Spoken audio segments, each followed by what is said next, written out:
Alors, comme je vous disais, je remercie l'organisme Torah Box pour ce chiour-là, et puis la famille Chetrit qui a bien voulu s'y organiser ce cours chez eux à la maison. Bezrat Hashem, que le sroud des Neshamot Israël, le sroud des Tzadikim, soit avec vous, Bezrat Hashem, tout le temps. Vous pouvez diffuser la Torah et rapprocher le Ham Israël et bien mettre toutes les nations d'Akadosh Baruch Hu. Que c'est le but. Le but du Ham Israël, c'est de faire connaître Hachem dans le monde. Alors le thème, vous m'avez demandé de parler de notre époque et ses défis, c'est-à-dire quel est le défi principal de notre époque. Bon, bien sûr, moi je vais vous parler d'après la pensée de Rabbi Nachman, parce que c'est ce que je connais, je ne connais pas autre chose. Et Rabbi Nachman il dit que le défi de notre génération, c'est la Emouna, c'est-à-dire la confiance dans Hachem. C'est là où on va être éprouvé. Et nombreux sont ceux qui malheureusement ils ont décroché au niveau de la Emouna et qui sont rentrés dans la logique, c'est-à-dire le principe de cause à effet. Tout ça, ça vient de il y a plusieurs angles, comment le monde est arrivé à ça. Et Rabbi Nachman il dit que l'épreuve de la fin, c'est la Emouna. C'est pas lui qui dit ça spécialement, c'est tous les Chachamim ils disent ça. Ma grand-mère, Aléa Shalom, elle nous disait toujours heureux celui qui verra Mashiach et malheur à lui aussi. Parce que c'est sûr, heureux celui qui va voir le Mashiach, parce que c'est le Mashiach, c'est extraordinaire. Mais d'un autre côté, malheur à lui, parce que ça va pas être comme on dit, ça va pas être une partie facile. C'est-à-dire il va avoir énormément d'épreuves de Emouna. Or la Emouna, c'est très vaste. C'est-à-dire parler de la Emouna, on peut parler énormément de la Emouna. Mais la base, si vous voulez, de la Emouna, c'est de croire dans ce que je ne vois pas et de ne pas croire dans ce que je vois. C'est ça la base de la Emouna. La base de l'Emouna, c'est que ce que je vois, ça ne veut rien dire, et ce que je ne vois pas, ça veut tout dire.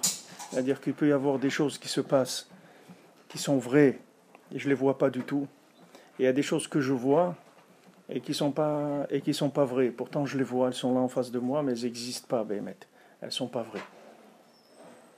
C'est écrit, il y a énormément de cas, même dans le Shulchan Aruch, dans la Halacha, où on voit que il y a des discussions entre les Chachamim.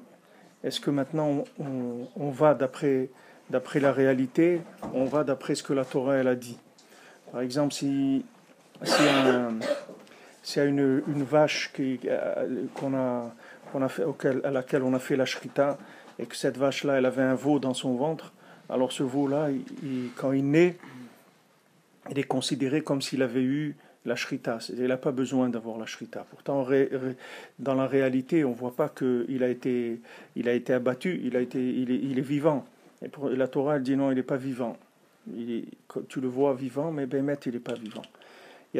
On va d'après la réalité de la Torah. Maintenant, la réalité de la Torah, c'est une réalité par laquelle on va s'attacher, on va y arriver avec la Emouna. Celui qui vit avec la Emouna, la base déjà de la Emouna, c'est d'accepter la vie, d'accepter notre entourage, d'accepter ce qu'on est. Aujourd'hui, malheureusement, les gens, ils vont d'après ce qu'ils sentent. Si maintenant ça leur plaît, ils le font. Si ça leur plaît pas, ils le font pas.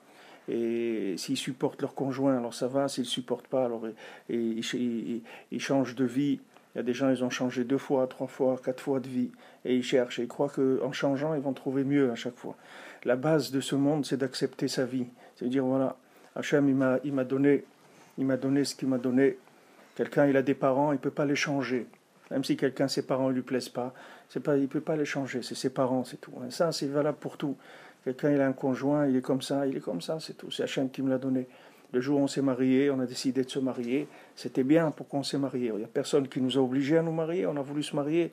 Alors on continue jusqu'au bout, c'est tout. On va jusqu'au bout, n'importe comment que ça soit, on va jusqu'au bout, c'est tout. Rabbi Nachman, il dit, on accepte sa vie, c'est tout. Parce que celui qui accepte sa vie, il est tranquille. Quand il va arriver après 120 ans de l'autre côté, n'importe comment qu'a été sa vie, du moment où il l'a accepté, il a aucun compte à rendre. Maintenant, quelqu'un qui fait son menu à lui, Alors ça, il prend les responsabilités d'avoir fait sa cuisine à lui. Quelqu'un qui accepte sa vie, qui sait que c'est Hachem qui lui donne ce qu'il lui donne. Et si Hachem il veut changer, alors Hachem il va lui changer. Hachem il a des moyens de changer tout ce qu'il y a dans le monde. Maintenant, si quelqu'un il a ce qu'il a dans sa vie, il a son intelligence à lui, sa façon de vivre les choses, et il a sa famille, son origine, etc. C'est ça ces éléments avec lesquels il va travailler. Il y a un patron dans le monde, c'est Hachem il gère le monde, chacun il le met là où il doit être avec tous les éléments qu'il a. Il faut savoir que chaque jour, ce que j'ai, c'est les meilleurs éléments qu'il faut pour faire ce que j'ai à faire. Il n'y a pas mieux que ça. C'est les meilleures conditions qui existent pour moi pour faire mon travail. C'est-à-dire ce que Hachem m'a donné à faire dans ce monde. Ça, c'est la base de la Emouna. La base de la Emouna. D'accepter les conditions dans lesquelles je vis. Maintenant, j'ai le droit de vouloir un changement, mais pour ça, je fais une demande spéciale à Hachem. Hachem, il est là, il écoute la prière. Quelqu'un, il veut changer. Quelqu'un, il habite à Paris, il ne veut pas habiter à Paris. Il veut habiter à Jérusalem, en face du Kotel. Il veut se lever le matin et regarder le Kotel. À 5 heures du matin, et faire schéma en face du Kotel. Il veut ça. Il n'y a pas de problème. Il a le droit de vouloir ça. Mais seulement, il faut faire une demande, c'est tout. Il faut faire une demande à Hachem. Une fois que la demande elle est acceptée, il va se trouver devant le Kotel tout le matin, il n'y a aucun problème. Il y a besoin de rien pour ça. Il y a besoin de la Emouna, c'est tout. Et de la prière, c'est tout. Quand nous, on est arrivés en Eretz Israël, avec Esther, avec ma femme, il y a un peu plus de 20 ans, alors on habitait dans des conditions qui étaient un petit peu difficiles, et ma femme elle voulait qu'on déménage. On avait déjà passé 1 an et demi dans des maisons qui étaient un petit peu très difficiles même. Et elle voulait une maison qui soit mieux. Bon, ok. De l'argent, on n'avait pas. Mais pour Hachem, il y a le kotel, il y a la prière, il y a des choses. Donc ma femme, elle a fait 40 jours au kotel. Elle a été pendant 40 jours au kotel, comme c'est écrit dans les Sfarim, que celui qui prie 40 jours pour quelque chose, alors c'est sûr qu'il va avoir un changement dans la chose. On le voit on peut se baser sur ce qu'il y a eu dans le Maboul, dans le déluge. Le déluge, il a duré 40 jours. 40 jours, c'est un cycle. Pour un enfant aussi, quand il y a une conception d'un enfant, au bout de 40 jours, c'est un garçon ou une fille. On dit que quelqu'un, il ne peut pas prier après 40 jours que ça soit un garçon ou une fille, parce qu'après 40 jours, c'est ou un garçon ou une fille. C'est déjà décidé. Bémet, il y en a qui disent dans la Gemara que jusqu'à la naissance, ça peut changer, mais il y a un cycle, il y a un principe de 40 jours qui est un cycle. Donc quelqu'un qui prie 40 jours, il va avoir un changement. Alors, ma femme, elle a été 40 jours au Kotel et prié pour qu'Hachem nous donne une maison qui soit comme elle voulait. Le 40e jour, elle revient du Kotel dans l'autobus. Il y avait une dame qui était assise à côté d'elle. Ils discutent. Alors, ma femme lui dit, on cherche une maison. Et justement, elle dit, nous, on vend des maisons. On a des appartements à vendre. Donc, ma femme, elle a visité. Ensuite, j'ai été voir le mari de cette dame, le propriétaire. Et bon, moi, je suivais, mais bon, je ne savais pas trop où on allait. Moi, je n'avais pas d'argent pour acheter une maison. Bon, je suivais, c'est tout. Alors, je vais voir le propriétaire, m'accueille et tout. Alors, je l'avertis, je lui dis, écoutez, moi, je viens, etc., mais moi, j'ai pas d'argent pour acheter une maison. Alors, il me dit, mais moi, je t'ai parlé d'argent. Je ne t'ai pas parlé d'argent. Il dit, tu vas venir habiter ici d'abord 6 mois, voir si ça te plaît, si le quartier te plaît, etc. Puis après 6 mois, on parlera d'argent. Alors, on est venu, on a habité 6 mois. Et après 6 mois, je lui dis, bon, j'ai pas de quoi acheter une maison. Alors, il m'a dit, écoute, habitez là, et chaque fois que tu auras d'argent, tu me donnes un petit peu, c'est tout, jusqu'à que tu payes la maison. Et ça s'est fait comme ça. On a habité, on n'a jamais pris de crédit, rien du tout. À chaque fois que j'avais un peu d'argent, je lui donnais un peu d'argent, comme ça on a payé notre maison.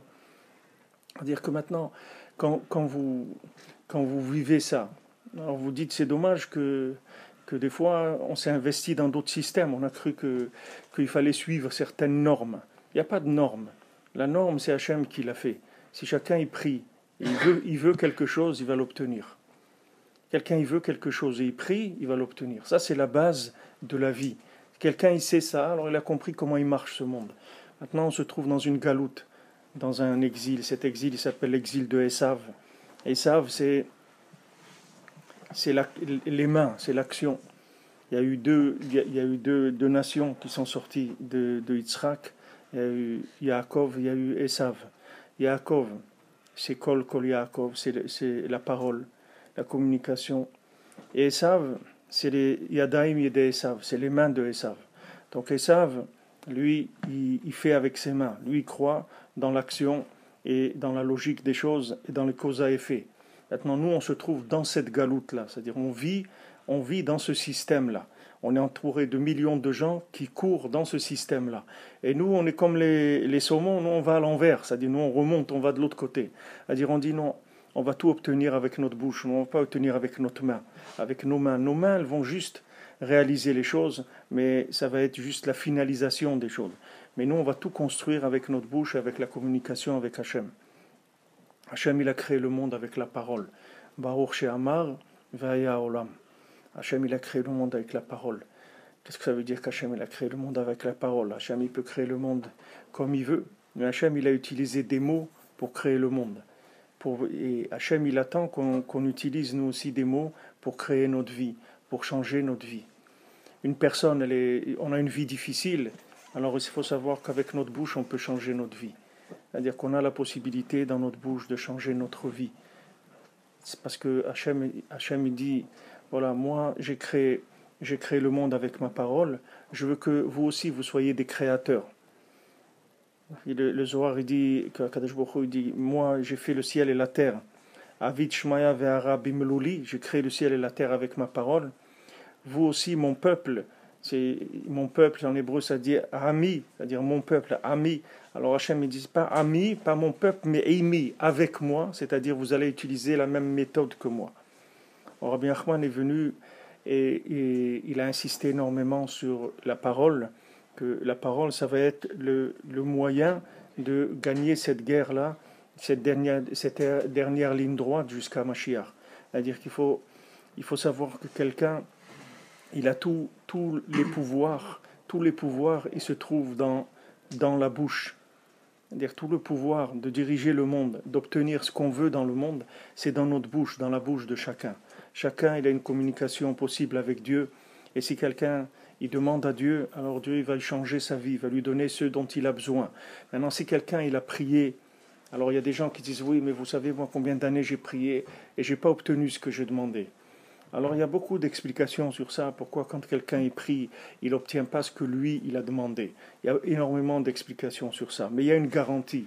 Il y a une garantie que le Khamim nous donne, c'est que chaque prière, elle est écoutée. Chaque prière, elle est reçue. Chaque fois que j'ai ouvert ma bouche et j'ai demandé à Hachem, où j'ai dit merci mon Dieu, ou mon Dieu aide-moi, ou mon Dieu aide le Ham Israël, ou mon Dieu aide cette personne-là à avoir. Chaque fois que j'ai ouvert ma bouche, la prière, elle a été reçue.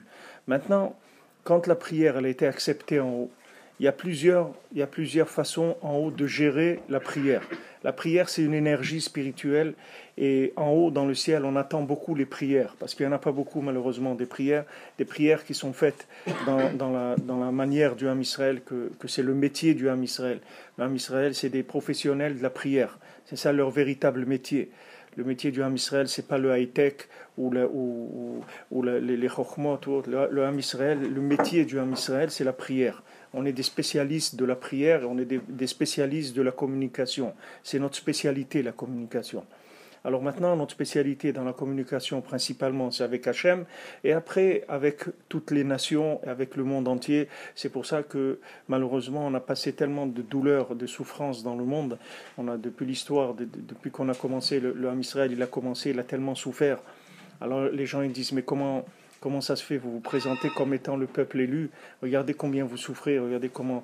Mais c'est normal, parce qu'Hachem, il nous responsabilise sur tout ce qui se passe dans le monde.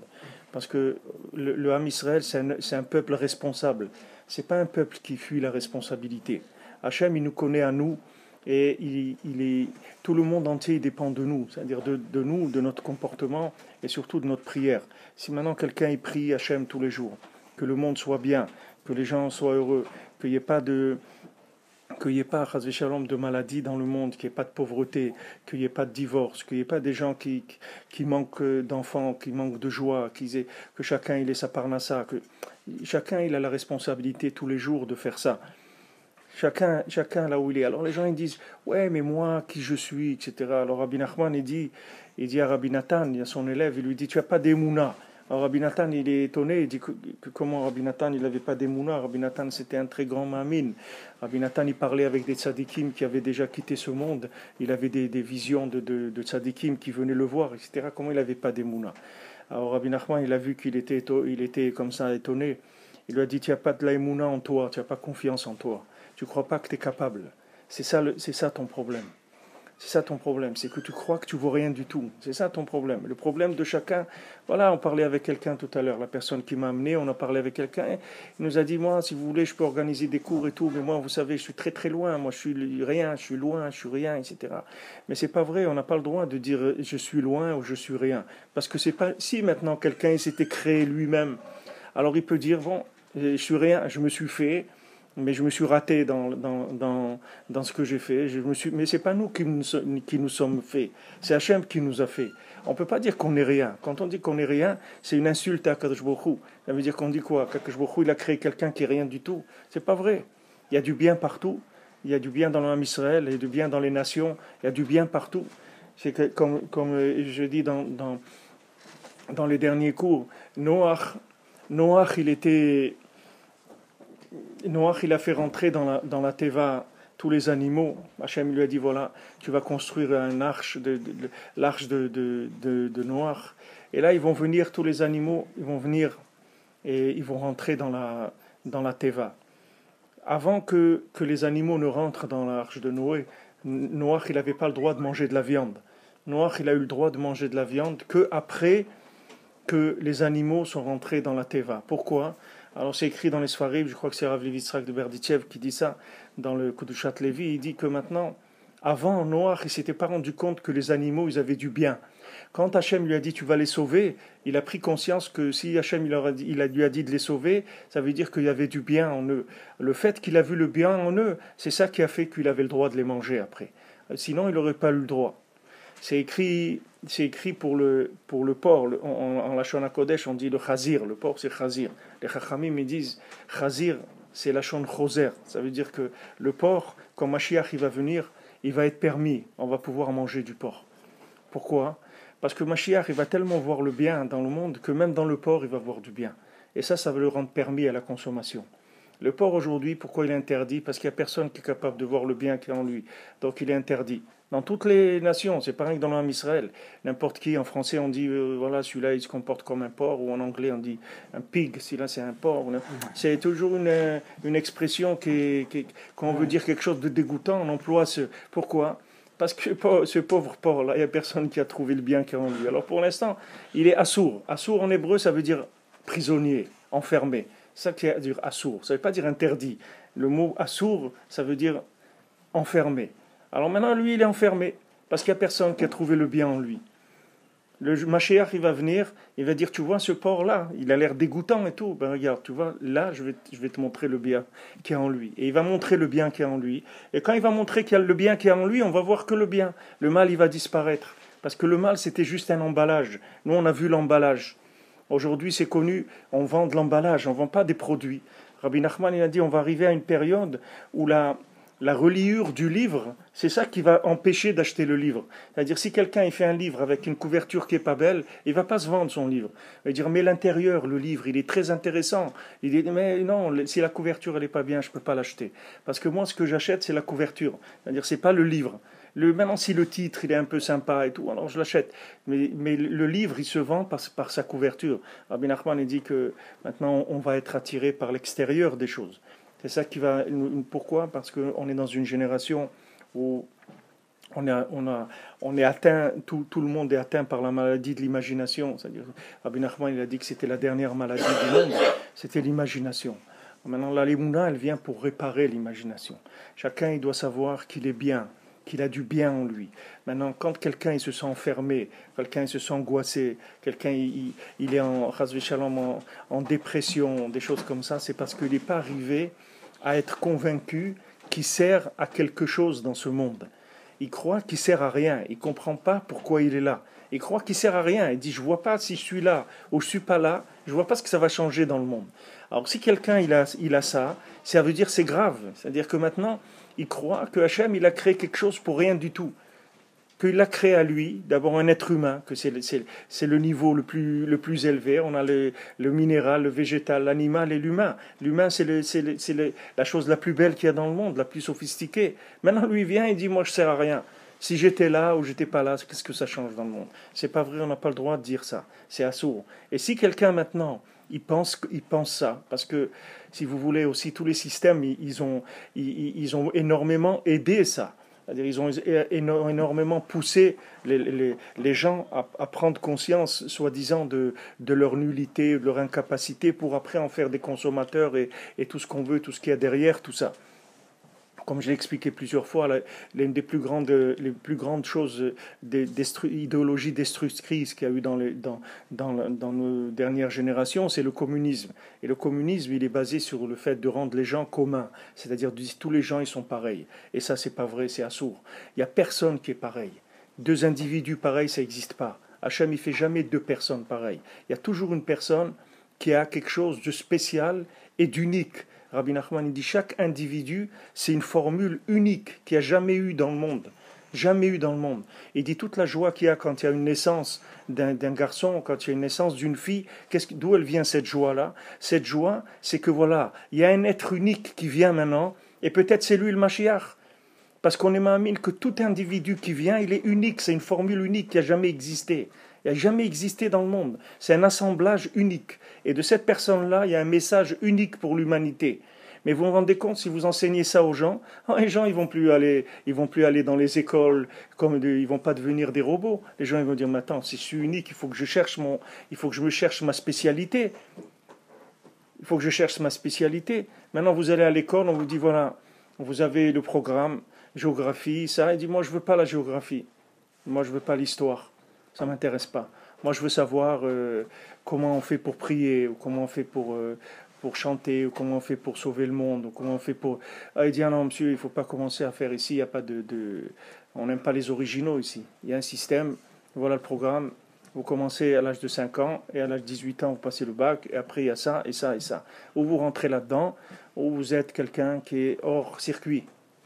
C'est tout. Voilà, maintenant, tous ces systèmes-là, ils sont faits pour quoi? Pour robotiser les gens, pour en faire des consommateurs. Si chacun, maintenant, il trouvait le point positif qu'il y a en lui, c'est-à-dire sa spécificité, il n'a besoin de rien du tout dans le monde. Il a besoin d'un morceau de pain, un truc, et puis c'est tout. Il est content. Parce qu'il vit, il est branché sur Dieu, il est branché sur le bien qu'il y a en lui. Il n'est plus assourd. Il devient moutard, c'est-à-dire il est sorti, on lui a enlevé ses chaînes, on lui a enlevé son boulet. Ça y est, Baruch Hashem, il est quelqu'un de libre. Quand j'étais jeune, j'étais étudiant à Toulouse et j'avais quelqu'un de ma famille qui m'avait reçu. J'avais 17 ans et il me disait tout le temps, mais tu cherches quoi? Tu cherches quoi? Il dit, regarde, c'est ça la vie, regarde. Lui, il était ingénieur à l'époque, etc. Il me dit, voilà, la vie c'est ça, tu vas faire tes études, tu vas avoir un métier, tu vas travailler, tu vas avoir une famille, des enfants, Bezat Hashem, et après tu vas travailler toute ta vie, après tu vas avoir la retraite, et quand tu auras la retraite, tu pourras aller te promener un petit peu, etc. Voilà, c'est ça la vie. Alors je lui dis, une fois j'étais chez lui un dimanche, on discutait comme ça, et toujours il essayait de me calmer parce que j'avais toujours des questions, je ne savais pas qu'est-ce que je faisais dans le monde, j'allais chercher tout le temps. Bon, Hachem, c'est là que j'ai trouvé Rabbi Nachman, mais avant je ne savais pas qu'est-ce que je faisais ici. Alors il me parlait comme ça, je lui dis, regarde, n'essaye pas de me convaincre trop parce que sinon je vais sauter par le balcon. Si jamais tu arrives à me convaincre que je suis venu dans le monde pour ça, j'arrête tout de suite, ça ne m'intéresse pas du tout. Je lui dis, moi je ne crois pas que tout ce système-là, toute cette merveille qu'Hachem il a fait, qu'on voit un arbre, on voit une plante, on voit un oiseau, on voit ça, toute cette merveille-là, elle est faite pour une nullité pareille, pour une vie comme ça. C'est pas possible. Il y a quelque chose ici qu'on ne voit pas. Et Béhémet, la plupart des gens, ils ne voient pas ce qu'il y a dans le monde. Ils ne savent pas pourquoi ils sont là. Et les gens, ils ne sont pas arrivés à trouver que leur spécificité, ils ont quelque chose, chacun il a quelque chose d'unique. Et le but de l'éducation, le but de l'enseignement, c'est de faire découvrir à chacun ce qu'il a de bien en lui. C'est ça le but de la Torah. C'est ça le but de l'éducation dans un foyer. Pourquoi Paro, il a dit, vous allez tuer tous les garçons. Et vous allez tuer tous les garçons parce que Paro, il voulait enlever cette chose-là, c'est-à-dire il voulait faire croire aux gens qui sont tous pareils. C'est-à-dire que maintenant, dans le monde, il n'y a pas de spécialité. C'est-à-dire qu'une personne, elle n'a rien de spécial. Mais ça, c'est pas, on n'a pas le droit de dire ça. C'est-à-dire ça, c'est un manque d'émouna. C'est-à-dire c'est la base de l'émouna du Ham Israël, c'est de savoir que chacun est unique, que ce soit un juif ou que ce soit un non-juif. Ça ne change rien. Hachem, il s'adresse, comme je dis tout le temps, Hachem, il s'adresse à chacun. Et chacun, il est appelé dans sa vie depuis même avant la naissance. Quand il y avait Rabbi Israël Alav Shalom de Sarcelles, une fois il était à Aix-les-Bains, il parle de ça il y a 33 ans, et il avait parlé dans un mariage, et il avait dit, les psychologues ils disent que l'éducation d'un enfant, il commence à la naissance déjà, on commence à éduquer un enfant. Et dit, nous, dans la Torah, on dit que l'éducation d'un enfant, elle commence 9 mois avant la naissance, pas à la naissance. 9 mois avant la naissance, c'est là où commence l'éducation de l'enfant. C'est pas à la naissance. Et il y a un grand tzaddik qui s'appelait le Rav Tzadok Miloublin.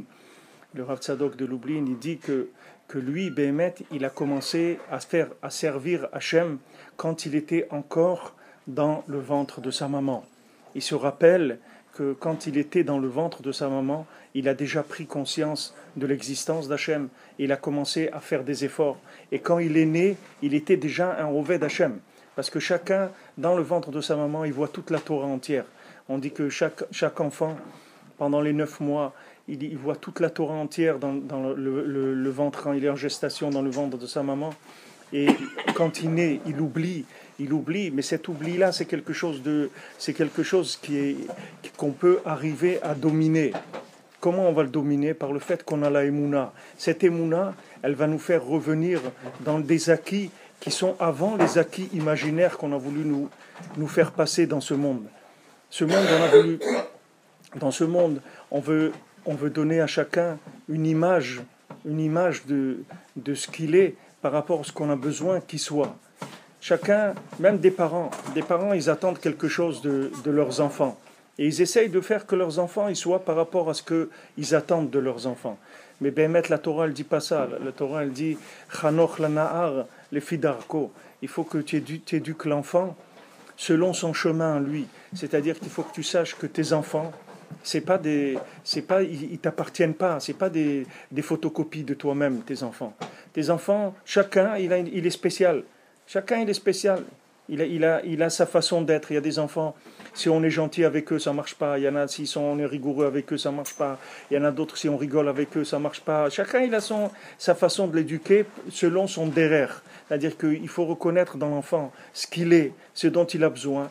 Et d'après ça, l'aider à grandir dans ce qu'il est. Pas de ce on veut qu'il soit. Ce que nous, on veut qu'il soit, ça n'a aucune importance du tout. Ce qui compte, on est là pour servir. C'est-à-dire, comme un enseignant. Un enseignant, il est là pour donner à chacun la possibilité de grandir dans ce qu'il est. Pas d'en faire un produit comme on attend qu'il soit un produit de consommation, un produit social ou n'importe quoi.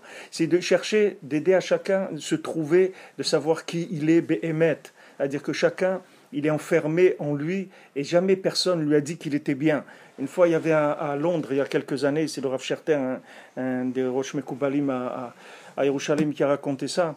Il y avait quelqu'un qui était à Londres et qui avait été dans un chassid, il a été dans un bureau de change et il avait changé beaucoup d'argent.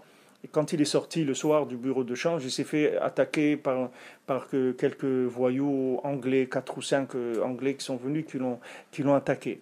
Alors lui, il croyait au début qu'eux, ils savaient qu'il avait de l'argent sur lui, mais eux, ils ne savaient pas, Béhémet. Alors il les a regardés, il a vu qui était à peu près le meneur, il lui a dit, je peux te parler. Alors lui, il a dit, oui, qu'est-ce que tu veux? Alors il lui a dit, pourquoi vous faites ça? Qu'est-ce qui vous manque? De quoi vous avez besoin? Lui, il voulait essayer de leur donner une somme d'argent pour les faire partir, pour pas qu'ils lui volent tout ce qu'il avait sur lui. Alors le jeune, il dit, nous, on veut aller boire une bière, c'est tout, et on n'a pas d'argent. Alors on lui dit, pas de problème, voilà, je vous donne pour 2 bières chacun, voilà l'argent, allez-y.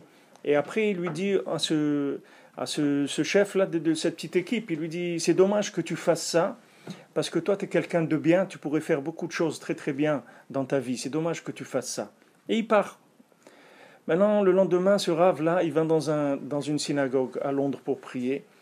et il est en train de faire sa prière, et il voit qui est-ce qui vient. Cet Anglais-là, ce jeune qu'il avait attaqué la veille, il le cherche, il voit qu'il cherche dans la synagogue. Alors il comprend, il vient vers lui. Alors le jeune, il lui dit, je peux vous déranger 2 minutes. Il dit, voilà, d'abord, je vous rends l'argent que vous m'avez donné hier, que je vous ai pris hier. Je vous rends l'argent. Et je voulais vous annoncer qu'à partir d'aujourd'hui, j'ai décidé de plus jamais voler. Je veux aller travailler et devenir quelqu'un d'honnête. Il dit, vous savez pourquoi ? Parce que vous êtes la première personne dans ma vie qui m'a dit que j'étais quelqu'un de bien. On m'a jamais dit ça. Je ne savais pas. Je ne savais pas que j'avais du bien, que j'étais capable. Mais vous m'avez dit et vous m'avez convaincu et maintenant je vais me construire et je vais aller vers le bien. Regardez le monde où il est. Regardez des gens où ils sont. Ils n'ont jamais entendu, jamais quelqu'un, il lui a dit qu'il était bien. Mais c'est un handicap énorme. Comment vous voulez que quelqu'un grandisse, il réussisse sa vie s'il n'a jamais entendu qu'il était quelqu'un de bien ? Comment c'est possible ? C'est impossible. Moi, Baruch Hashem, tous les jours, je remercie Akadosh Baruch Hu. J'ai eu ma grand-mère, elle Shalom, elle vivait avec nous à la maison. Toute la journée, elle faisait que nous dire qu'on était bien, c'est tout. Elle faisait que ça. Si ma mère est venue crier, elle dit, pourquoi tu le cries ? Il est bien. Elle dit, mais il a cassé ça. Non, c'est pas lui, il n'a rien fait de mal, lui. Lui, il fait que du bien. Lui, il est bien, il fait que du bien. Et ça, toute la journée, c'était comme ça. Et comme ça, c'est comme ça qu'elle nous a amenés à chercher le bien. Parce qu'elle nous a donné confiance en nous, qu'on était capable d'être bien. Tu es capable d'être bien, il faut que tu le saches. Hachem, il crée que du bien. Hachem, il crée pas du mal. Hachem, il crée que du bien. Et il t'a créé, tu es bien. Non seulement tu es bien, mais tu es un bien unique. C'est pas que tu es un bien comme un autre. Celui-là, il a ce bien-là, l'autre, il a ce bien, l'autre, il a ce... Et toi, tu as le même bien que... Non, tu as un bien unique. Tu as un message unique dans ce que tu es. Et c'est dommage que tu prives le monde de ce que tu as à lui apporter. C'est dommage. Parce que tu as apporté quelque chose d'unique dans le monde. Maintenant, tu as besoin de quoi ? D'être éduqué, c'est tout. Qu'on te dise, voilà, comment tu vas trouver le bien ? Alors voilà, Rabbi Nachman dit, c'est pas difficile. Tu vas parler avec celui qui t'a créé. Il n'y a pas mieux que le fabricant pour vous dire comment elle marche la machine. Vous avez un problème, on dit appelez le service client, voilà. Appelez là-bas, ils vont vous dire, vous savez, derrière la machine, là-bas, il y a un bouton, un truc, il faut que vous appuyez là-bas. C'est pour ça que ça marche pas. Alors vous le faites et vous voyez que ça marche. Parce que c'est le fabricant, lui, il l'a fait, il le connaît par cœur. Hachem, c'est lui qui vous a fait. Maintenant, nous, on est là des créatures, on n'a rien fait, nous, pour venir ici.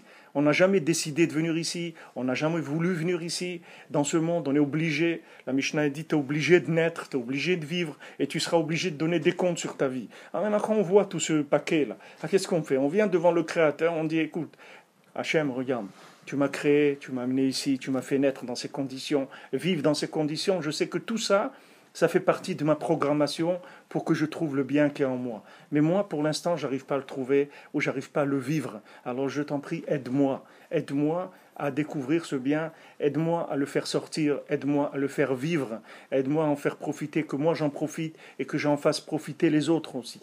Parce que quelqu'un qui s'est trouvé, c'est une bracha pour tout le monde. Hachem, qu'est-ce qu'il a dit à Avraham Avinu ? Veheye bracha. Il lui a pas dit tu vas bénir les gens. Il lui dit toi, tu vas être une bénédiction. Toi, tu es une bénédiction vivante. Pourquoi ? Parce que tu t'es trouvé. Echad Haya Avraham, c'est écrit Echad Haya Avraham. Avraham Avinu, il était unique. Pourquoi ? Il a pris conscience qu'il était unique. C'est ça qui a fait de lui Avraham Avinu. Qu'est-ce qu'il était Avraham Avinu ? Vous croyez que c'était un génie ? Non, il a compris qu'il était unique. Et quand il entendait les gens parler, il disait, ces gens, ils parlent pour les autres, pas pour moi. Moi, je suis unique. Quand quelqu'un il vient, il me fait un programme de formation. Son programme, c'est une généralité, mais ce n'est pas une particularité pour moi. Moi, après, il faut que je fasse un travail personnel d'adaptation de ça à moi-même. Si je vais à un cours, ce cours-là, il faut que je l'adapte à moi-même. C'est-à-dire qu'il me faut un message personnel. Rabbi Nachman, il dit, on peut enseigner la Torah, mais on peut enseigner une Torah empirique, large. C'est-à-dire, on va parler de choses et de choses et de choses. Mais la personne, il faut lui donner une Torah qui la concerne à lui, spécifiquement. Pas des enseignements, on va dire des chidushim, des gematriot, tout ça. Les gens, ils viennent dans un cours de Torah, ils entendent, on parle de ça, on parle de ça. Il dit, mets-moi là-dedans, où je suis. Aidez-moi, libérez-moi. Faites-moi sortir de ma prison. C'est ça que je cherche, moi. Moi, je ne cherche pas des connaissances, je ne veux pas de connaissances. Moi, je veux la vie, je ne veux pas la connaissance. La connaissance, ça ne m'intéresse pas du tout. Les gens croient que la connaissance, c'est la vie. Ce n'est pas vrai. La connaissance, ce n'est pas la vie du tout. C'est pas au contraire, c'est même le contraire de la vie. Akadosh Baruch Hu, il a dit à Adam Arishon, ne mange pas de l'arbre de la connaissance du bien ou du mal, parce que le jour où tu vas en manger, tu vas mourir. Il lui a pas dit tu vas vivre, il lui a dit tu vas mourir, parce que ta connaissance, elle va te déphaser complètement par rapport à ce que tu es. Aujourd'hui, on sait énormément trop de choses par rapport à ce qu'on est. On ne peut pas digérer cette connaissance-là. Il y a trop de connaissances par rapport à ce qu'on est capable d'assimiler. Avant, les gens, ils savaient moins de choses, mais ils étaient heureux. Ils vivaient. Ce qu'ils savaient, ils pouvaient le digérer. Aujourd'hui, on ne peut pas. Il y a tellement de connaissances. Qu'est-ce qu'on va faire avec tout ça? Même si on vit 5 siècles, on ne peut pas digérer la connaissance qu'on a. Aujourd'hui, chacun, n'importe qui, il ne peut pas digérer cette connaissance. Il ne peut pas la vivre. À quoi nous sert cette connaissance? Donnez-moi juste les éléments. J'ai besoin de 2-3 éléments. Donnez-les-moi, c'est tout. Je n'ai pas besoin d'autre chose. Laissez-moi avec toutes ces connaissances où j'en ai pas besoin. Donnez-moi des repères de vie. C'est tout ce que je veux. La connaissance, je vous la laisse. À quoi ça me sert de savoir des choses et d'être malheureux? Je n'ai pas besoin. Vous m'augmentez ma connaissance. C'est-à-dire vous rendrez mon esprit de plus en plus tranchant, et cet esprit tranchant, il fait que se retourner contre moi. Je fais que me rendre de plus en plus compte que j'ai des défauts. Quelqu'un, il rentre, il a un bel appartement magnifique, il rentre, et il parle, il dit, voilà, je veux un café, la machine à café se met en marche, il a ça, il voit un cadre magnifique, exceptionnel, propre, tout est super, nickel, extraordinaire. Maintenant, la seule personne qui est nulle là-dedans, c'est lui, c'est tout. Tout le reste, c'est extraordinaire. Maintenant, lui, il se sent là-dedans nul. Il dit, c'est tellement beau ça, mais moi, à côté de tout ça, je suis rien du tout. On a fini par amener les gens à un cadre, c'est-à-dire même matériel, et encore plus dans la chokhma, dans la connaissance, tellement de grandes connaissances que à la fin, la personne, elle voit tellement de choses, elle dit, mais je suis nul, moi, quand je vois tout ça, mais je suis nul. Qu'est-ce que c'est ma vie à côté de ça? C'est rien du tout. Quelqu'un, il voit un immeuble qui fait 40 étages, il se voit comme... C'est quoi ça? C'est que tout ça revient contre la personne. Hachem, il a dit à Adam Arishon, tu vas savoir des choses. Et ces choses que tu vas savoir, elles vont te tuer. Ne crois pas qu'elles vont te faire vivre.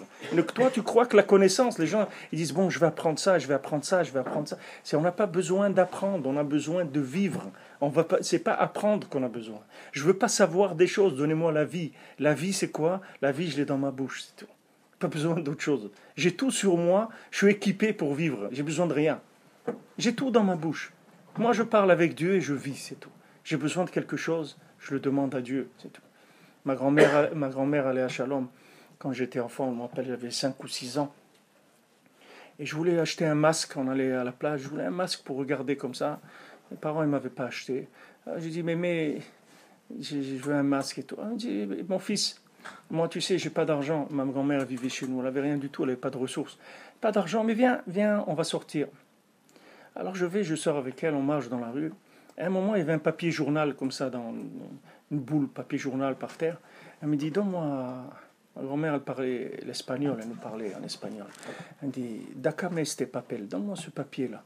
Alors je lui donne le papier. Elle l'ouvre, il y avait de l'argent dedans. Elle me dit, allez, viens, on va acheter le masque.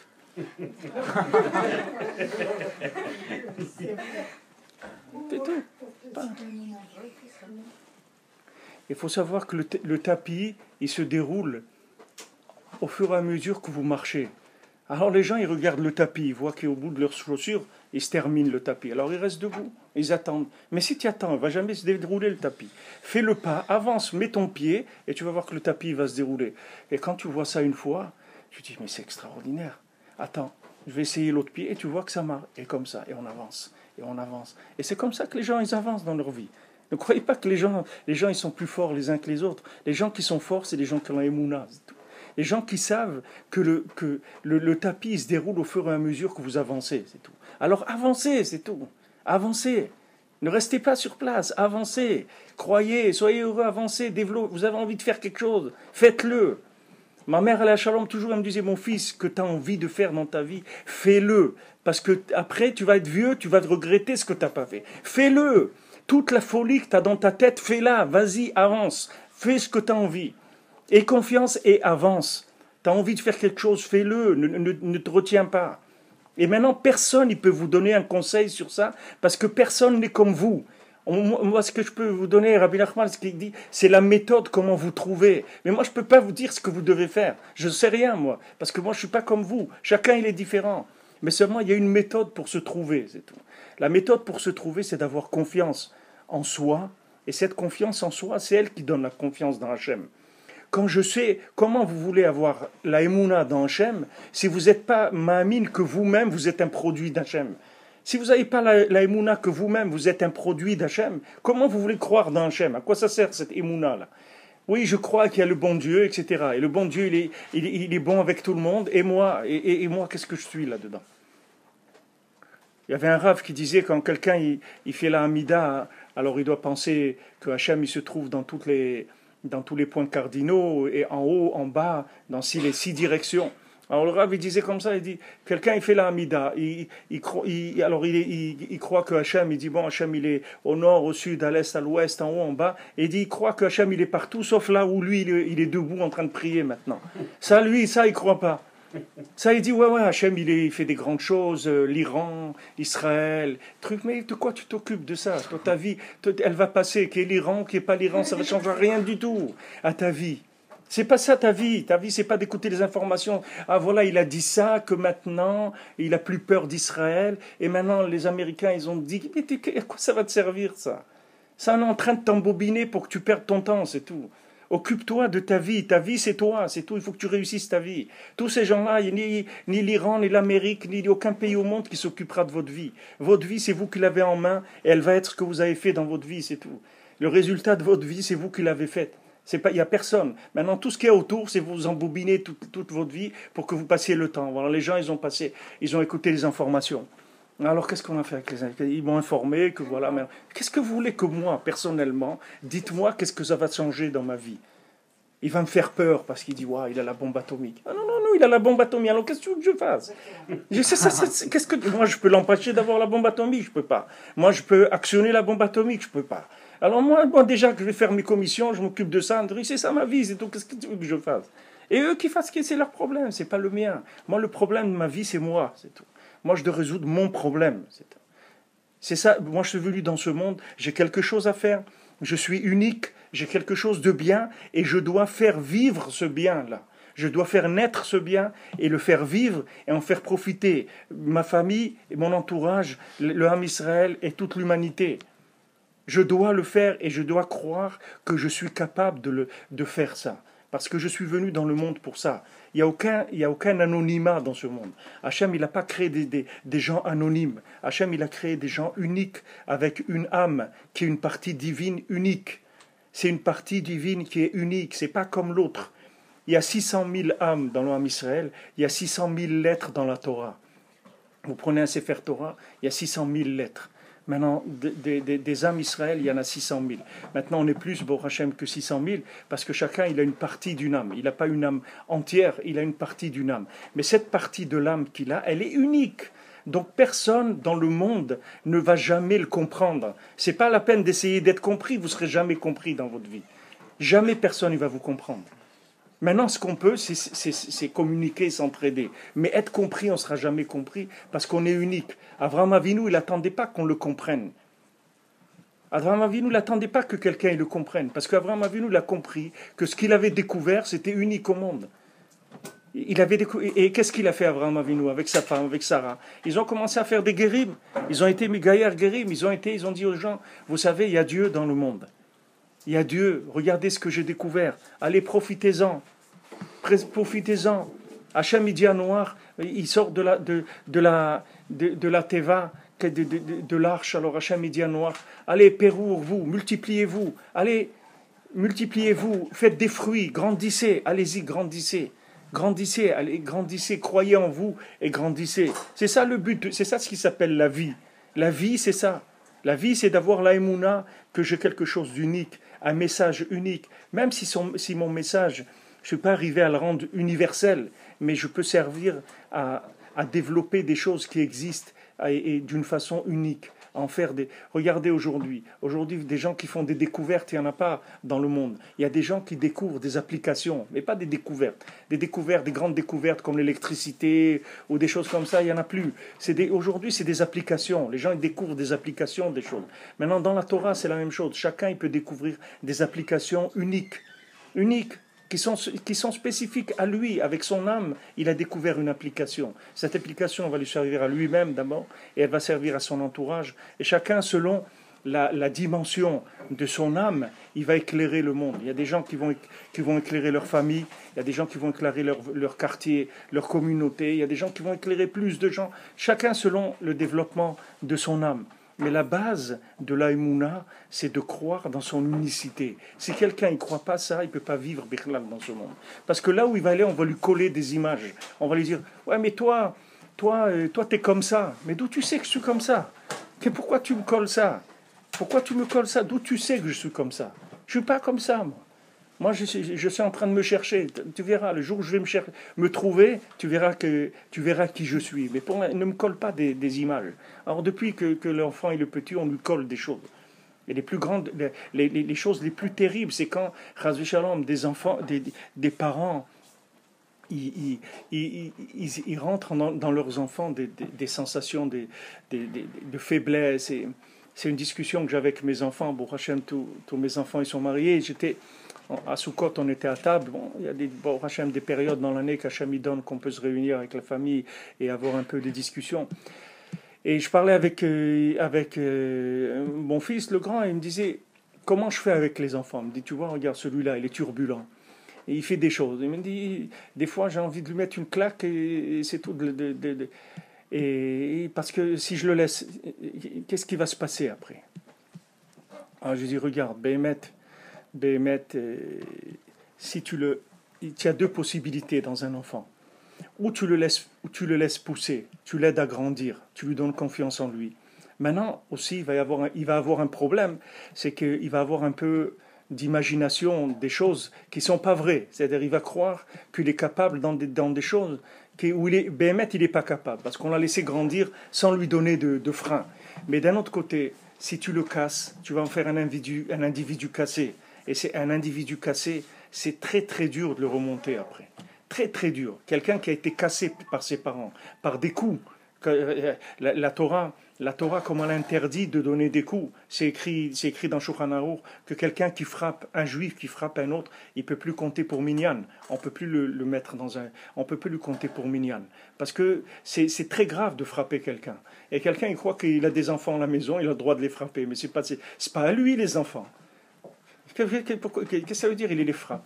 Il dit, Rabbi Nathan, comment il dit que Chas v'Shalom, quelqu'un qui frappe ses enfants, qu'est-ce que ça fait dans le cerveau de l'enfant? Ça le casse de recevoir des coups, c'est terrible, quelqu'un qui reçoit des coups. Moi je remercierai toujours mes parents que jamais ils m'ont frappé. C'est terrible de recevoir des coups. Quelqu'un reçoit des coups, ça l'enferme.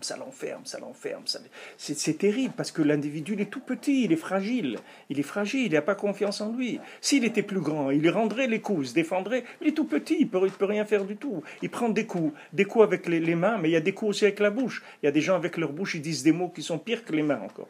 Ils cassent avec leur bouche. Alors on a discuté comme ça pendant 1 heure. Et bien, il me demandait, il y avait ma fille aussi qui me disait, mais si tu le laisses, il me dit, regarde tous les enfants qui sont nés, après ils sont devenus des voyous parce qu'ils croyaient que tout le monde leur appartenait, parce qu'on les a jamais cassés. Alors ils ont été, jusqu'à qu'ils ont eu des barrières dans leur vie, que ces barrières-là, des fois, elles les ont mis dans des situations très désagréables. Et bien, on est arrivé d'un côté et d'un autre, à la conclusion que la seule solution, c'est de prier pour eux, c'est tout. C'est de ne pas les frapper, de prier pour qu'Hachem il les protège et il les fasse grandir comme il faut. Il n'y a pas d'autre solution. Il n'y en a pas d'autre de solution. Je me souviens on m'avait raconté un maasé qu'en Eretz Israël, il y avait deux personnes qui étaient ensemble à la yeshiva, après ils se sont mariés. Alors il y en a un qui était dans un kollel, et il y a l'autre il travaillait à Haïfa, il habitait à Yerushalayim. Donc celui qui était au kollel, il a éduqué ses enfants, il s'est occupé d'eux tous les soirs, etc. Et celui qui habitait à Haïfa, il partait de chez lui le dimanche matin, il revenait vendredi. Donc toute la semaine, il ne voyait pas ses enfants. Alors maintenant, bizarrement, les enfants de celui qui était à Haïfa, ils sont sortis tous des tzadikim, et les enfants de celui qui était au kollel, ils sont sortis tous des gens très moyens. Alors un jour, ils se sont rencontrés, et celui qui était au kollel, il dit, je ne comprends pas, j'ai une question, il dit, c'est quoi ta recette? Je ne comprends pas. Il dit, moi, j'étais à la maison. tous les soirs, je m'occupais de mes enfants. J'étudiais avec eux, etc. Voilà, ils sont sortis. Bah, mais c'est moyen. Toi, tu n'étais pas à la maison. Tu as eu des enfants extraordinaires. Comment tu as fait? Il dit, c'est pas difficile, je vais te donner la recette. Il dit, moi, j'étais à Haïfa. Et je ne pouvais pas m'occuper de mes enfants. Donc, quand je finissais mon travail, je rentrais dans ma chambre le soir, je prenais le Tehillim, je faisais tout le Sefer Tehillim. Et dit à Kadosh Baruch Hu, voilà, ce Tehillim, je le fais, je te le donne pour que toi, tu t'occupes de mes enfants. Moi, je ne peux pas m'occuper de mes enfants. Donc, moi, je fais le Tehillim entier, ça me prend 2 heures, et ça, je te le donne. Et ça, c'est mon investissement. Toi, occupe-toi d'eux, c'est tout. Je te délègue pour t'occuper d'eux, moi, je ne peux pas. Et avec ça, il a réussi l'éducation de ses enfants, c'est tout. Alors maintenant qu'il dit, oui, mais c'est pas comme ça, c'est un manque de responsabilité, c'est pas vrai, c'est ça la responsabilité. La vraie responsabilité, c'est de savoir qui est-ce qui a le pouvoir d'orienter les gens. Et mes enfants, ils m'ont dit, moi j'ai des grands-enfants, et il y a des enfants, il y a un de mes enfants, il m'a dit, j'ai un enfant qui est un peu spécial, Hachem lui a donné Chokhmah, mais il m'a dit, tu sais, j'ai vu dans ma vie, à des moments, j'ai vu ta prière. Parce que j'allais tomber dans des choses d'où j'allais plus jamais pouvoir sortir. Et j'ai vu ta prière, et ta prière, elle m'a empêché de tomber. Je l'ai vu dans ma vie, ta prière. Je l'ai vu. J'ai vu qu'à des moments, on m'a détourné de choses contre mon gré. Je voulais aller quelque part, on ne m'a pas laissé aller quelque part. On m'a fait rater ce que je voulais faire, parce que ta prière, je l'ai vu dans ma vie. Il me l'a dit. Il m'a dit, mon fils, il a plus de 30 ans. Il m'a dit ça. Il l'a vu quand il avait 18 ans, 19 ans. Il a vu ça. Il a vu dans sa vie. La prière, c'est quelque chose, c'est le pouvoir du monde. Le pouvoir du monde, il se trouve dans la bouche. C'est mamache le pouvoir. Il n'y a pas besoin de faire autre chose. Quelqu'un, il prie pour quelque chose. Il a fait tout ce qui est possible de faire dans ce monde. Le Chazon Ish, il dit que la plus grande ishtadlout qui existe, c'est la prière. La plus grande démarche qui existe dans le monde, c'est la prière. Tout le reste après, c'est juste des conséquences de ça. Quelqu'un, s'il croit qu'avec ses mains, il a fait une démarche, il se trompe. Parce que quand on bouge les mains, c'est pas les mains qui bougent. C'est des choses en haut qu'on bouge avec nos mains. C'est pas les mains qui font des choses. Les mains, c'est des choses qui bougent, qui font descendre de l'énergie d'en haut. Donc au lieu de la faire descendre avec les mains, je peux le faire descendre avec la bouche. J'ai pas besoin d'utiliser les mains. Pas besoin. Il y a Esav. Pour Hachem, lui, il a ses mains. Et lui, il fait tout ce qu'on a besoin. Et lui, il va le faire avec ses mains. Moi, j'ai ma bouche, kol Yaakov, c'est tout. Yaakov, il a une bouche. Tout. Le reste, il ne sait pas faire avec les mains.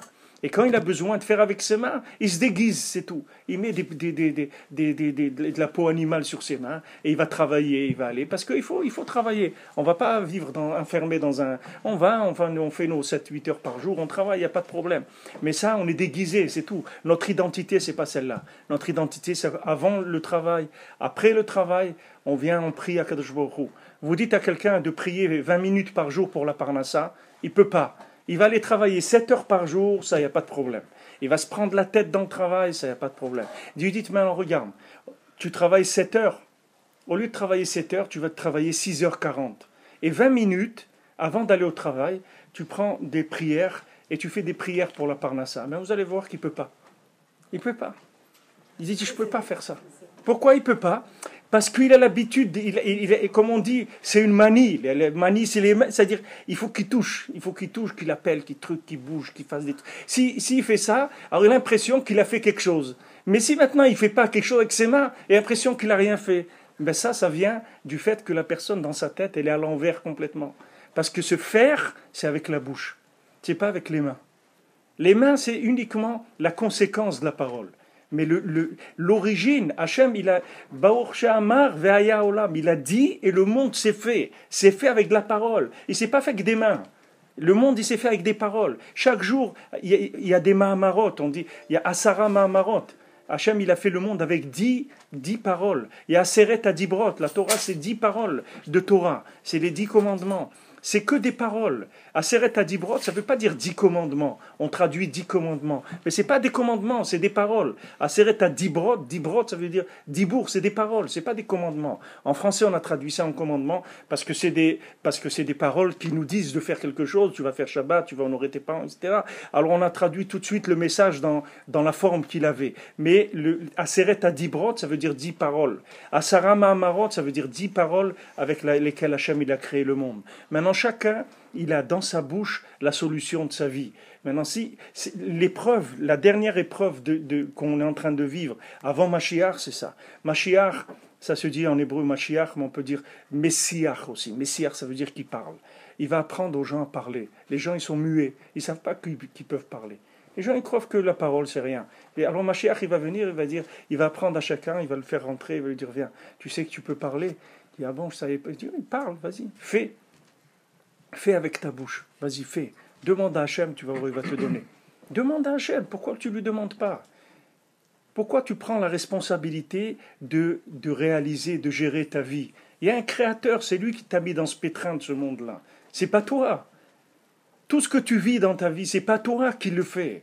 C'est pas toi qui as décidé de naître, c'est pas toi qui décide de continuer à vivre. C'est Hachem. On ne sait pas. Quelqu'un, j'ai fait un cours dimanche soir. Quelqu'un il m'a dit, dans leur communauté, il avait quelqu'un vendredi, il se sentait pas bien, et vendredi soir, il était en train de faire kidouche, il a dit à sa femme, je me sens pas bien, il s'est allongé, le temps que sa femme allait faire des trucs, elle est venue, il était mort, il est parti. Alors maintenant, lui, vous le prenez le jeudi ou le vendredi, vous lui dites, il est en train de faire ses courses pour Shabbat et tout, vous lui dites qu'il va partir, vous croyez qu'il va partir? Lui, il est là pour au moins quelques siècles. Il n'y a aucun problème. Et chacun il croit que ça va. Mais on n'est pas là, c'est pas nous qui avons décidé. Il y a des gens qui vivent 1 heure, il y a des gens qui vivent 90 ans. On ne sait pas. On ne sait pas nous qui décidons. On n'est pas maître de notre vie. Le jour où vous prenez conscience de ça, vous prenez tout le paquet de votre vie, vous le remettez entre celui qui vous a mis dans ce problème d'être là. C'est tout. Parce qu'on n'est pas responsable de notre vie. J'ai raconté hier un maassé, il y avait un monsieur, il va à la synagogue le vendredi soir, quand il revient, il trouve une somme d'argent par terre dans un porte-monnaie, une grosse somme d'argent. Alors bien sûr, un juif Shabbat et tout, il trouve l'argent, les pauvres, ils ne savaient pas quoi faire. Il dit quoi, mais je ne peux pas prendre l'argent, c'est Shabbat. Maintenant, qu'est-ce que je vais faire? Je vais rester à côté de l'argent jusqu'à Motzei Shabbat, je ne peux pas. Il dit peut-être je peux pousser avec le pied dans un coin et le cacher, peut-être après je viendrai. Et il commence comme ça à réfléchir, peut-être c'est Mouktsé, peut-être avec le pied ça s'appelle Tiltul Menatzad, peut-être qu'on a le droit, et il commence à réfléchir. Après il s'arrête, il dit Hachem, je te demande une chose, quand tu veux me donner de l'argent, donne-moi clair, mais des prises de tête comme ça je veux pas. Je laisse, il est parti. Pas besoin de ça, moi. Qui est-ce qui doit me nourrir? C'est toi, oui. C'est pas moi. Donc, donne-moi comme il faut, moi je ne peux pas. Moi, je peux travailler 4 heures par jour, c'est ça que je peux faire, plus je ne peux pas. Donc toi, dans ces 4 heures, dans Parnassa, c'est tout, moi je ne peux pas plus. C'est tout. C'est moi qui décide, c'est pas Hachem. Hachem, il m'a pas mis dans un monde où il m'a obligé à travailler 10 heures par jour. Ça, c'est moi qui décide, parce que je veux m'oublier dans mon travail, ou j'ai des problèmes, ou n'importe quoi. Alors, ça, c'est moi qui ai décidé ça. Mais Hachem, il n'a jamais décidé des horaires de travail, ni quel travail faire. Ça, c'est moi qui décide. Moi, j'ai choisi ça, mais je suis libre de choisir ce que je veux. Et dans ce que je décidais moi, là-dedans va venir la bracha. Hachem, c'est lui qui a la responsabilité de moi, de ma famille, de tout. C'est lui qui en a la responsabilité, c'est pas moi. Moi, je suis qu'une créature, je ne suis pas un créateur. Moi. Je suis une créature. Donc quand j'ai des problèmes, je m'adresse au patron, c'est tout. Il dit, regarde, moi, je ne peux pas comme ça. Il faut que tu me donnes les moyens de faire ce que j'ai à faire. Je dois faire ça et ça et ça. Il faut que tu me donnes les moyens. Tu me donnes les moyens, je ne vais pas arriver. C'est toi qui nous donnes les moyens. Les gens, ils prennent la responsabilité sur eux de tout. Et après, ils tombent dans de la tristesse, de la dépression, dans des nerfs, etc. Parce qu'ils se responsabilisent d'une vie qui n'est pas la leur. On est en train de... C'est comme si quelqu'un lui donne une maison, elle n'est pas à lui. Et il est en train de se faire du souci. Ouah, mais ce n'est pas ta maison. De quoi tu te fais du souci? De quoi? Ta vie, elle ne t'appartient pas. De quoi tu fais du souci? Tu ne peux pas décider. Tu ne peux pas décider, personne ne peut décider combien de temps il va vivre. Même si quelqu'un ne veut pas vivre, Hachem il va l'obliger à vivre. Hachem il dit tu vas vivre, et tu vas vivre jusqu'au bout. Il y avait un rave une fois qui était malade, alors et j'étais chez lui, il y a un autre rave qui est venu le voir. Alors le rave qui était malade, il a dit à l'autre rave, j'ai peur de partir et tout. Alors l'autre rave, il lui a dit, ne crois pas, on ne part pas de ce monde tellement rapidement. Tu vas voir, tu vas être là encore un bon moment, ne te fais pas de soucis. Tu ne vas pas partir tellement vite d'ici. Les gens, ils croient que la vie, c'est eux qui vont décider ça. On ne décide rien du tout. On subit notre vie. Alors du moment où je la subis, pourquoi je vais prendre la responsabilité de tout? Je mets entre les mains d'Hachem. Ma parnassa, ma santé, mon shalom bayit, mes enfants, tout, je mets le paquet sur lui, c'est tout, c'est pas moi. Moi, j'ai rien. Moi, j'accepte ce qu'il me donne et je demande, c'est tout. Mais je n'ai pas à m'angoisser sur ni la réussite, ni matérielle, ni spirituelle, ni l'éducation, ni chambaï, rien du tout. J'ai pas besoin de ça. Pas besoin, c'est pas moi. Hachem, tu m'as mis ici, tu m'arranges ma vie, c'est tout. Moi, je peux pas. Moi, je peux pas. Moi, voilà mes limites. J'ai fait ce que je pouvais. Plus que ça, je peux pas faire. Moi, j'ai pas de force pour travailler 10 heures par jour, je peux pas, tu m'excuses. Moi, je peux travailler 4 heures, 5 heures, j'ai besoin de m'occuper de mes enfants, de faire ça, etc. Maintenant, qui est-ce qui a dit qu'il faut travailler 10 heures par jour? Quelqu'un, il travaille 5 heures. Ouais. Les gens, quelqu'un, il me parlait qu'il y a des magasins, etc. Il avait des magasins le Shabbat. Alors, il ouvrait ses magasins Shabbat. Alors, je lui dis, il avait des problèmes. Alors, je lui dis, fermez les magasins le Shabbat. Vous allez voir qu'Hachem, il va vous donner la bracha. Alors, il me dit, mais monsieur le rabbin, je ne comprends pas. Je vous dis que j'ouvre tous les jours de la semaine et ça ne marche pas. Vous me dites fermez et ça va marcher. Mais vous n'êtes pas normal. C'est pas normal ce que vous me dites. Comment vous voulez, voilà maintenant, j'ouvre 60 heures par semaine, d'accord? J'y arrive pas. Vous me dites, ouvre 50 heures, ça va marcher mieux. Mais comment c'est possible? Ben, c'est pas difficile. Hachem, il dit, voilà, Shabbat, c'est le makor de la bracha. Shabbat, c'est ça qui donne la bracha. Pourquoi? Parce qu'on fait rien. C'est ça la bracha. La bracha, c'est de rien faire. C'est ça la bracha. C'est de prendre conscience que je fais rien. C'est ça la bracha. Le jour où j'ai compris que je fais rien, alors ça y est, tout marche. Tant que moi je comprends que c'est moi qui fais, alors il n'y a que des problèmes. Le jour où je me lâche. Voyez, c'est pas comme quelqu'un il saute en parachute, il se lâche. Il se lâche, c'est tout. Il a confiance qu'à un moment il va tirer et ça va s'ouvrir. C'est tout. Et si Shalom ça s'ouvre pas, qu'est-ce que je vais faire? C'est pas moi qui me suis parachuté, c'est Hachem qui m'a parachuté. Il m'a poussé comme ça dans ce monde. Et il a dit, allez, vas-y, sors, tu vas naître, allez, tu vas naître dans ce monde. Ok, je suis là, occupe-toi de moi, c'est tout. Le jour où quelqu'un il se lâche, alors il va voir la bracha, il va voir une vie extraordinaire. Tout va devenir florissant. Sa chokhma, sa joie, son shalom, tout, parce qu'il s'est lâché. Il s'est mis sur pilotage automatique. Hachem, il le pilote, c'est tout. Moi, je ne veux plus me piloter. J'ai essayé, je ne sais pas conduire, je reconnais tout de suite Hachem. Alors les gens ils disent, oui, mais où il est le libre arbitre? Hachem, il a donné... Mais c'est ça le libre arbitre. Le libre arbitre, c'est de prendre son paquet et de le remettre dans les mains du Créateur. C'est un choix, ça.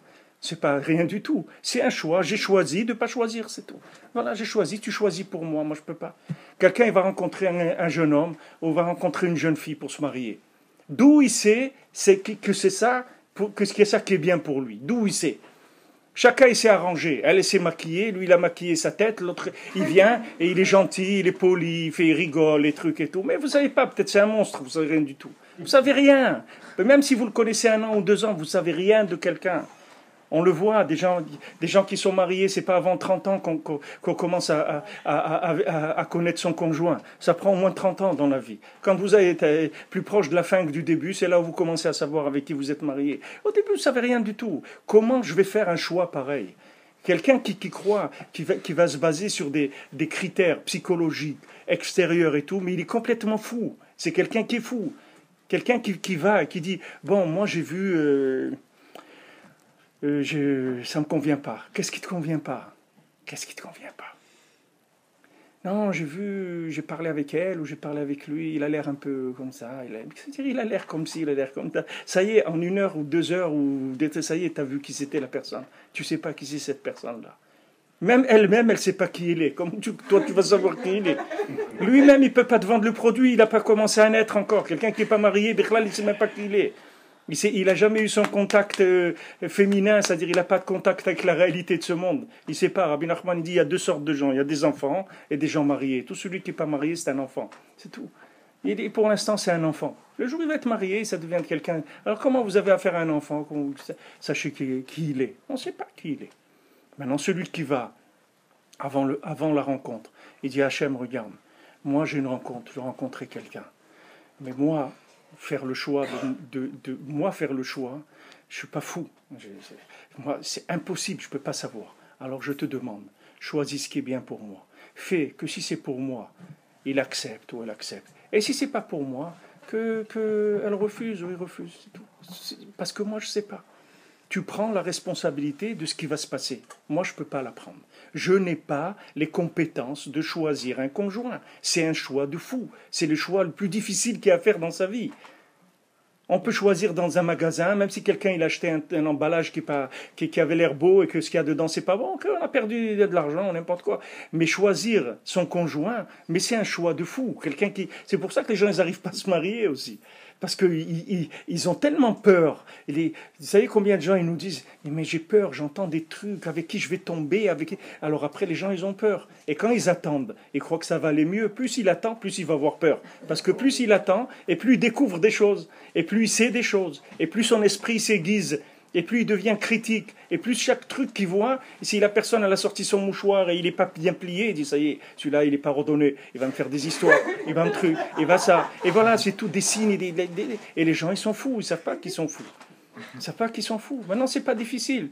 Hachem il m'a fait naître, Hachem il me donne ma santé, Hachem il me donne à respirer tous les jours, Hachem il me rend ma neshama, modéani tous les matins. Ah ben ça aussi Hachem il le fait pour moi, c'est tout.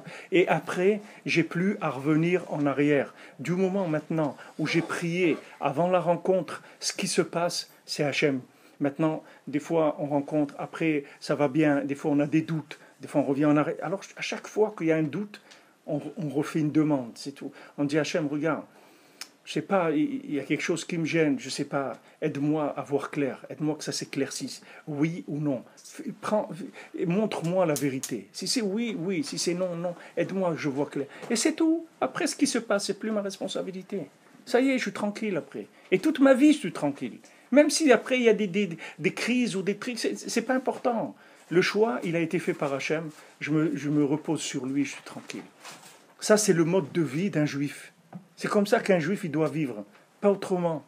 Maintenant, on vit dans une société qui nous a rendus fous, qui nous a mis à l'envers, qui nous a fait nous baser sur nos sensations, nos compréhensions, etc. Tout ça, ça vaut rien du tout. Et tout ça, c'est pas les modes de choix du judaïsme. Les modes de choix du judaïsme, c'est qu'il y a un créateur et c'est lui qui choisit pour moi. Tout. C'est lui qui fait tout pour moi. Moi, j'avance honnêtement à ma vitesse et lui, il s'occupe de moi. Et tout. Et chaque fois que j'ai un problème, je référence Hachem. Moi, je sais rien. Moi, je passe un moment tous les jours avec Hachem. Je dis, voilà, bilan de la journée. Ça, c'était bien. C'était moins bien. J'ai fait ça. Je ne sais pas si j'aurais dû le faire. Maintenant, on doit faire ça. Quelqu'un il doit inscrire ses enfants dans une école. Quelle école il va inscrire ses enfants? D'où il sait quelle école il faut inscrire ses enfants? Il y a celle-là, il y a celle-là, il y a celle-là. Il peut rencontrer un enfant, quelqu'un à l'école, puis lui tourner la tête complètement. On ne sait pas, on ne sait rien du tout. C'est un monde, on ne sait rien, on ne comprend rien. Mais les gens, ils vont avec une assurance extraordinaire. Mamash, c'est une assurance extraordinaire. Moi, je vois des gens, ça me fait rire des fois. C'est-à-dire que je vois une telle assurance, mais je vois que la personne, elle ne sait rien du tout. Mais avec une assurance d'un fou. C'est-à-dire, Mamash, l'assurance comme ça, comme... Hein? Ça déstabilise surtout les autres. Les autres en ont beaucoup moins. Oui, bien sûr. Qui doutent, je peux vous dire que ça les déstabilise beaucoup moins. Alors quand vous avez des gens qui ont de l'assurance et que Bémet à l'intérieur, ils sont fous complètement, mais ils ont de l'assurance. On raconte une blague, on dit à quelqu'un, il était un fou, il était dans un asile. Et il avait une brosse à dents avec un fil. Et il se promenait avec sa brosse à dents et un fil, et il appelait Médor, alors tu viens, etc. Alors le docteur, il vient, il le voit, il le convoque. Il lui dit, monsieur, vous faites quoi là avec... Je dis, que ça veut dire, je fais quoi? Vous voyez pas, j'ai un fil, une brosse à dents, c'est tout, je m'amuse, c'est tout. Il y a pas de... Il dit, bon, ok, ça va, allez, au revoir, bonne journée. Il sort, il dit, on a bien eu Médor, hein. Vous comprenez? Le fou, il dit, à brosse à dents, on a bien eu Médor. Mais c'est ça, les gens. Les gens, dans leur tête, ils sont fous. Mais ils ont une assurance dans la folie. Alors, quand ils ont une assurance, vous croyez que c'est vrai. Parce que vous voyez de l'assurance, vous croyez que c'est vrai. Mais c'est pas vrai. C'est pas vrai. C'est pas vrai. La vérité, c'est rien que la Emouna. C'est ça la vérité. Celui qui a la force de la Emouna, ce qu'il vit, c'est vrai. Et celui qui vit avec des fantasmes qu'il a dans sa tête, il est sûr d'être à côté de... Maintenant, vous avez des gens que leurs fantasmes, ils les font passer avec de l'assurance, une telle assurance. Vous croyez que vous avez affaire à quelqu'un d'extraordinaire. Et vous voyez, vous, Vous avez plus de vérité que lui, comme elle dit la dame, et lui, il vous déstabilise dans votre... Vous avez un président, il vient, vous avez l'impression qu'il est là, il dirige rien du tout. Lui-même, quand il rentre chez lui, il a peur, il se met dans une armoire et il commence à pleurer. Et vous croyez que c'est un président de la République, mais c'est un président de rien du tout. Les gens, ils l'ont poussé, ils l'ont mis là, mais lui, il est rien du tout. Il est rien du tout. Lui-même, il a peur. Il demande à sa femme qu'on ait un truc, quoi, à ses voisins ou à n'importe qui. Il a des conseillers et tout. Il est incapable de faire quoi que ce soit. Vous avez des gens comme ça dans le monde qui ont une assurance qui cache la folie complètement. Mais à l'intérieur de tout ça, c'est de la folie. Vous voyez tout ce que vous voyez dans le monde. Vous voyez des pays, des nations, les États-Unis, les tours, les trucs, tout ça, vous croyez qu'il y a derrière une assurance, et le Pentagone ou des trucs. Et vous voyez tout ça, c'est comment Hachem il fait en quelques minutes, ça saute, il n'y a rien du tout. Derrière tout ça, vous voyez qu'il n'y a rien. Il n'y a rien du tout. La seule assurance qui existe, c'est l'assurance de la Emouna. Une fois, il y avait un rave, je termine avec ça, à Aix-les-Bains, il y avait quelqu'un qui avait demandé à un rave, il dit voilà, on m'a proposé de prendre une assurance vie, est-ce que vous pensez que je dois prendre l'assurance vie ou pas? Alors le rave lui a dit regarde, toi, je ne sais pas maintenant si tu as tellement le mérite de vivre, mais comme tu donnes Parnassa à ta famille, alors Hachem, il te laisse vivant pour que tu sois, leur donne Parnassa. Maintenant, si tu prends l'assurance vie, ils n'ont plus besoin que tu sois là. Alors tu risques, avec ton assurance vie, tu risques d'entraîner ta mort. C'est ça qui va entraîner ta mort. Puisque maintenant, ils vont avoir de quoi vivre si tu n'es pas là. Alors il dit, je te conseille, il vaut mieux que tu donnes l'argent à la tzedaka, et Hachem, c'est lui, il va t'assurer la vie. Le temps que tu as besoin de vivre, tu auras tout ce qu'il va falloir, etc. Ne te fais pas de soucis. C'est-à-dire que la personne, les gens, ils sèchent des assurances de ça, et des assurances de ça. Mais pourquoi tout ça? Qu'est-ce que tu veux vivre? Les gens, ils veulent s'assurer. De quoi tu veux t'assurer? De quoi tu as peur? De quoi tu veux t'assurer? De quoi tu veux t'assurer? Il y a quelqu'un que je connais très bien, un tzaddik à Yerushalayim, un homme vraiment très spécial. Et maintenant, quel âge il a? Peut-être il a 45 ans. Ce monsieur-là, il a perdu une dent. Alors il me racontait comme ça, il me disait, tu sais, Abraham, j'ai perdu une dent, mais ça m'embêtait que cette dent-là, je n'avais pas. Il m'a dit, regarde, j'étais au cotel, j'ai prié. Il m'a dit, regarde, elle a repoussé la dent. Un homme, il a 45 ans. Sa dent l'a repoussé. Et il n'était pas très, très étonné, vous voyez. Mais ça le gênait, il a été demandé à Hachem, parce qu'il, je sais pas, il n'était pas bien, ça lui manquait cette dent. Il a demandé à Hachem, à 45 ans, il a repoussé sa dent. Maintenant, vous allez voir un médecin, il va lui dire, monsieur, vous êtes fou, ça n'existe pas. Une dent, ça ne peut pas repousser à cet âge-là. C'est impossible. Ça veut dire que c'est impossible. Pourquoi celui qui a fait la machine, il ne peut pas faire des transformations, des trucs? C'est lui qui a fait toute la personne. C'est lui qui fait que ça marche, lui qui fait tout. Non, j'ai besoin, je lui demande, c'est tout. Ce que j'ai besoin, je lui demande. Même si ça a l'air extraordinaire, ça a l'air quelque chose qui est un pélé. Voilà aussi, il y a quelques semaines, un couple que les médecins ils leur ont dit vous ne pourrez pas avoir d'enfants, etc. Et après, au bout de quelques mois, Hachem, la dame elle est tombée enceinte et tout. Alors retourne chez le médecin. Qu'est-ce qu'il a dit le médecin? Ah ben on ne sait pas tout, hein. Et il dit mais monsieur, ça, il fallait le dire avant, pas maintenant. Si vous me le dites avant, d'accord. Mais si vous le dites, alors c'est ça le problème, c'est qu'ils viennent avec une assurance qu'ils vous enlèvent tous vos moyens. Puis il dit bon, écoutez, on a vu les analyses. Pas possible. Comme il disait Rav Gershon, nous avait raconté à la yeshiva, il y avait un élève qui était très malade, qui était à l'hôpital à Chambéry. Alors Rav Gershon avait été le voir, il était voir le médecin. Le médecin dit voilà, les problèmes c'est ça et ça. Et bon, il en a pour à peu près 2 semaines. Alors Rav Gershon me dit ça, vous avez outrepassé vos fonctions. Parce que pour combien de temps il en a, ça vous ne savez pas. Ni vous ne savez pas pour combien de temps vous en avez, ni moi, ni lui. Ça, maintenant que vous voici une analyse qui dit qu'il a ça et ça, oui. Mais que vous dites qu'il en a pour 2 semaines, ça c'est pas vos fonctions. La vie et la mort, c'est pas vous qui l'a donné. Là, vous avez dit des choses qui ne sont pas votre métier. Alors les gens, ils viennent, ils font des conclusions, donc, et ils ont de l'assurance. Alors vous croyez que c'est vrai, mais c'est pas vrai. C'est pas vrai. Voilà quelqu'un à Yerushalayim, la semaine dernière, après 40 ans de mariage, ils ont eu un enfant. 40 ans de mariage. La femme, elle a 60 ans et le mari aussi. Ils ont eu un enfant. Après, il n'y a pas. Abraham Avinu, voilà, 100 ans, il a eu un enfant. Qu'est-ce que ça veut dire maintenant? Les gens, ils disent, mais oui, mais vous comprenez, il y a rien. Il y a un créateur. C'est tout. Et c'est lui qui décide de tout. Et si qu'elle décide, après 40 ans de mariage, que quelqu'un il va avoir un enfant, eh ben, il va avoir un enfant. Après 40 qu'est-ce qu'il y a? Il n'y a rien de. C'est lui qui fait tout. Il peut faire ça aussi. Ça, c'est des grandes choses. Mais dans les tout petites choses de tous les jours, quand on vit avec Hachem, on vit avec la prière, alors on est joyeux, on est détendu. On est détendu. Vous voyez, je vous donne un exemple. Quand je suis venu là dimanche, j'avais quelque chose que je voulais dire dans un cours. Mais Nachamim, je ne l'ai pas encore dit. Mais quand j'étais en route comme ça, il y avait quelque chose que je voulais dire dans un cours. Seulement la référence, elle me manquait. C'est-à-dire j'avais une partie de la chose. Il y avait une autre partie de la chose qui me manquait. Et j'étais en route, je n'avais pas de possibilité de vérifier dans un livre le reste de ce que je devais savoir pour pouvoir le dire dans le cours. J'arrive à l'aéroport. La personne qui m'accompagne, on parle pendant qu'on faisait la queue pour l'enregistrement de la valise. Et il me parle, il me dit, vous savez, Rav, Shabbat à la synagogue, le Rav il a dit ça et ça. Et il me dit ce que j'avais besoin de savoir, ce qui me manquait dans la référence. Oui, il me l'a dit. Lui, il ne savait pas pourquoi il m'a dit ça. Lui, il a entendu à la synagogue, il est venu me rapporter ça. Et moi, j'avais besoin bédiouk de ça, pas autre chose. Ça, exactement. Vous voyez que ça se déroule, le tapis se déroule, on vous aide. Vous ne pouvez pas aller voir dans un livre. Rabbi Nachman il dit quelqu'un il n'a pas le temps d'étudier. Eh bien, en haut, il y a ce qui s'appelle le Lev HaElyon. Il y a un cœur dans lequel il y a toute la Torah. Celui qui a envie d'étudier avec son cœur, il se branche sur ce cœur-là et il reçoit tout ce qu'il a besoin de savoir de là-bas. C'est comme quelqu'un qui va consulter des archives alors des archives de toute la Torah du monde, et il se trouve dans un cœur en haut. Et celui qui ne peut pas étudier, mais qui a envie, qui demande à Hachem, on le connecte sur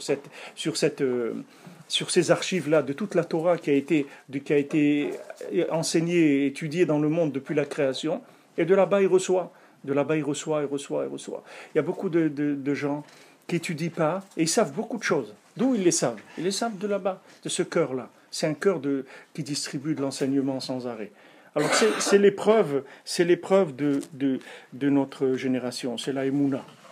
La Emouna. Quelqu'un m'a demandé hier soir, ou avant-hier, je ne sais pas, il m'a dit, voilà, on veut monter en Eretz Israël, etc. Qu'est-ce que vous pouvez me dire sur Eretz Israël? Quel est votre point de vue, etc. On dit, voilà, Eretz Israël, c'est une terre de Emouna. Shron Eretz ou Emouna. C'est-à-dire la terre d'Eretz Israël, on ne peut vivre qu'avec la Emouna. Si on prend la terre d'Eretz Israël avec de la logique, c'est invivable. C'est insupportable. C'est invivable. Si vous rentrez dans la Emouna, vous vivez très heureux. Mais si vous n'êtes pas capable de rentrer, de vous lâcher, vous ne pouvez pas. Parce que chaque truc, ça accroche. Chaque truc logique, il accroche. Pourquoi?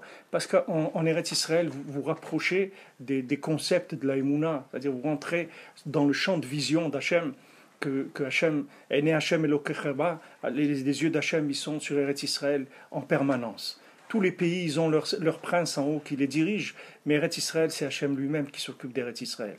Et Hachem, il veut la Emouna, qu'on se lâche et qu'on lui fasse confiance. En Eretz Israël, vous allez dans un bureau, et ça je peux vous le dire combien de fois ça nous arrivait. Vous allez dans un bureau, vous demandez un papier, d'accord?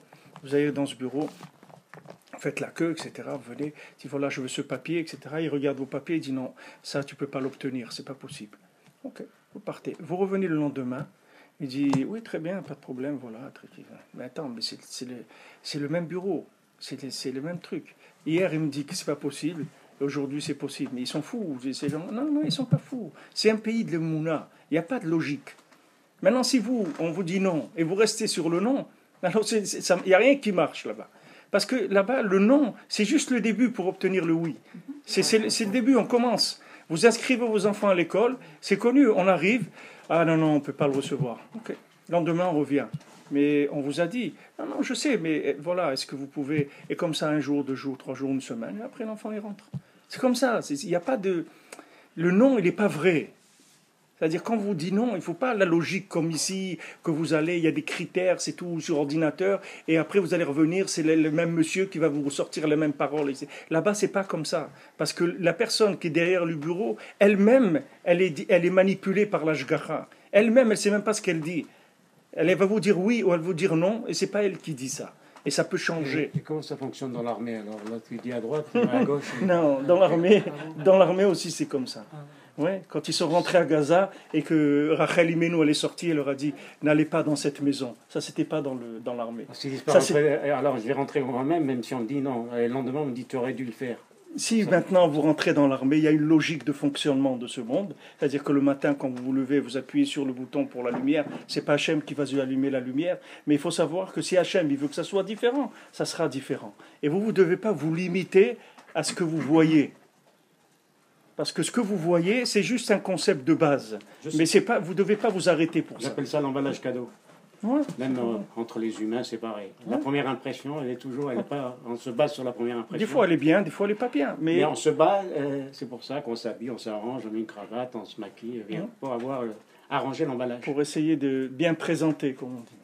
Mais derrière, il y a des choses et ça peut tout le temps changer. Bien sûr. Mais surtout dans l'armée, vous dites l'armée en Israël, tous ils vous diront, il n'y a que des miracles. Je sais. Peut-être que vous parlez l'armée, c'est la chose la moins logique qu'en Israël.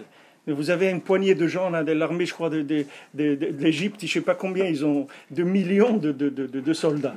Ils ont plus de soldats que tous les juifs qui sont en Israël.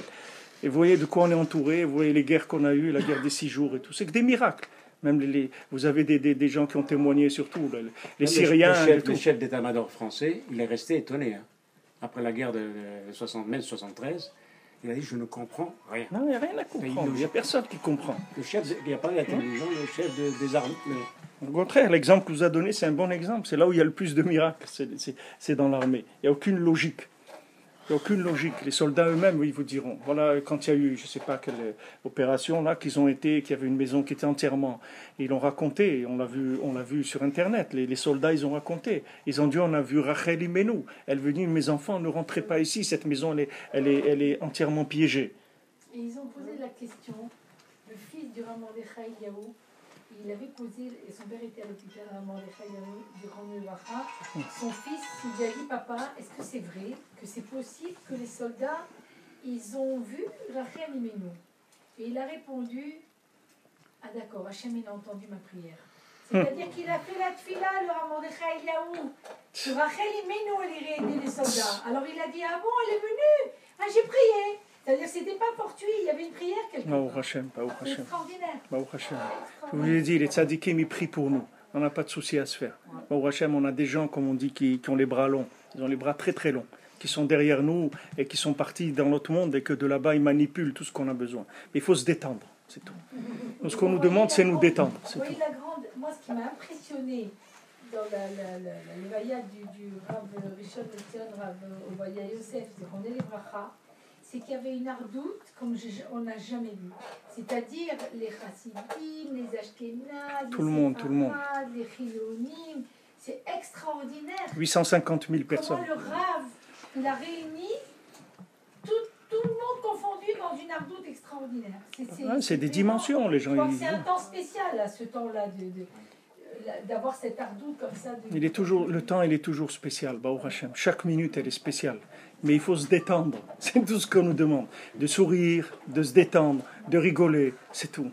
C'est tout. Il y a des gens qui s'occupent de nous. C'est pas... De toute façon, notre vie, ce qu'elle va être, elle va être. C'est pas parce qu'on se fait du souci que quelqu'un dit ouais, je me fais du souci pour ça. Je dis mais non. Est-ce que ton souci, il va solutionner la chose? Est-ce qu'avec ton souci, si maintenant tu te fais beaucoup de soucis, ça va marcher? Ou un peu de soucis, ça sert à quelque chose? Ça sert à rien. Non, laisse tomber. C'est tout. Pourquoi tu fais du souci? Ça aide pas. Au lieu de faire du souci, fais un télim, mais va te reposer, c'est tout. Par exemple, dans nos choix, quelqu'un dit bon, je suis en France, je vais aller en Israël. Est-ce que c'est simplement la tfila de dire Hachem, c'est toi qui décides, c'est toi qui veux, si c'est que tu en mets? Que la tfila, c'est tout. Que la tfila. J'avais posé cette question. Ah voilà. Parce que j'ai fait des vœux de faire la Monadia. Enfin, beaucoup de gens qui pensent maintenant avec tout ce qu'on entend, enfin, qu'on ressent. Mais il faut prier, c'est pareil. Il faut prier pour avoir... Il faut que vous ayez un message clair qui vous parle à vous. Vous partiez avec le cœur clair. Pas que vous êtes poussé, parce que le voisin il part, ou ma cousine elle part, ou ma soeur elle part. Moi, pour l'instant, si j'ai pas eu le déclic, moi je pars pas. Parce que moi, comme je vous dis, je suis unique. Moi, je veux un message clair. Alors je demande à Hachem. Hachem, envoie-moi le message. C'est tout.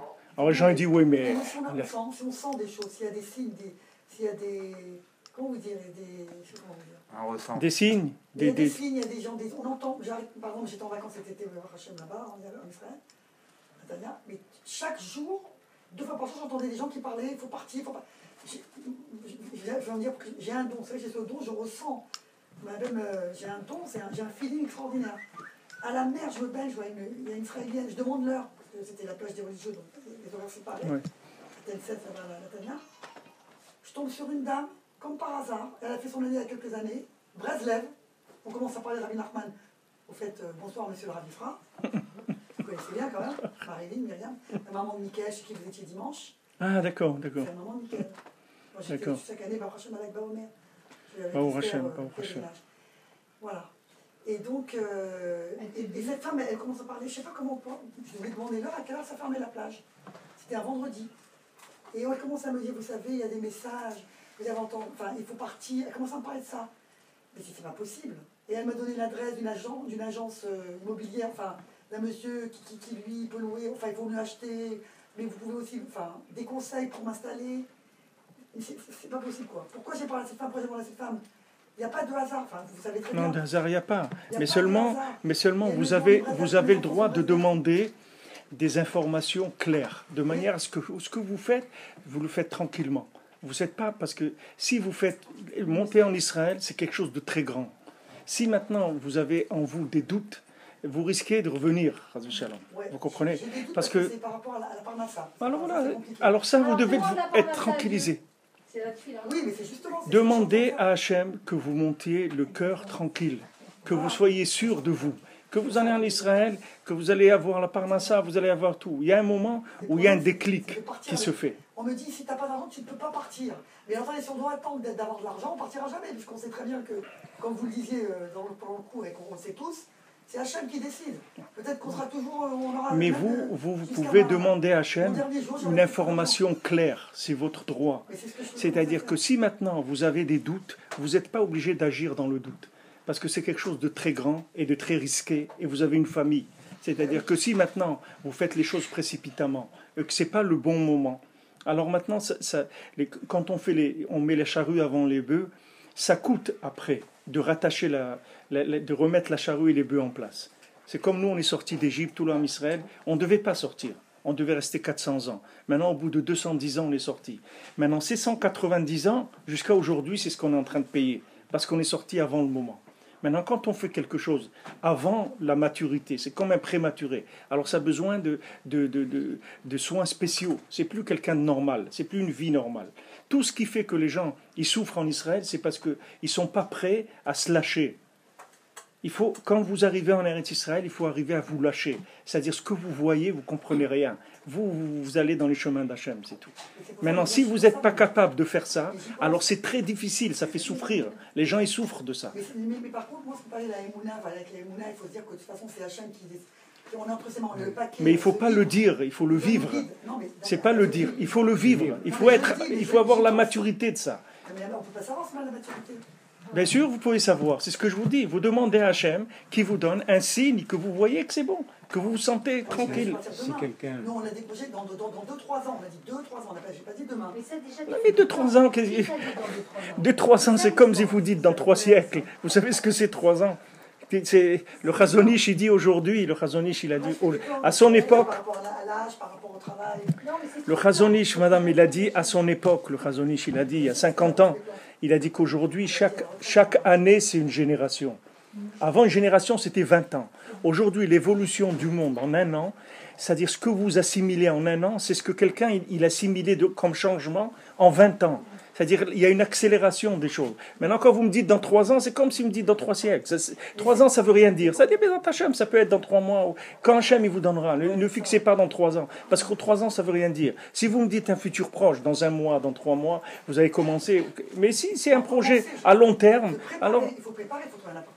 Je dis la préparation, elle va se faire des... L'appartement, vous n'allez pas prendre maintenant pour dans 3 ans. Maintenant, si vous avez les moyens d'acheter une maison en Israël, ça je vous dis, achetez-la tout de suite, même si vous ne montez pas. Si quelqu'un il a un moyen, ou si quelqu'un il a une maison ici, qu'il la vende tout de suite, qu'il achète une maison en Israël et qui fait une location ici. Ça, je vous dis tout de suite de le faire. Ça, il n'y a pas de chéla sur ça.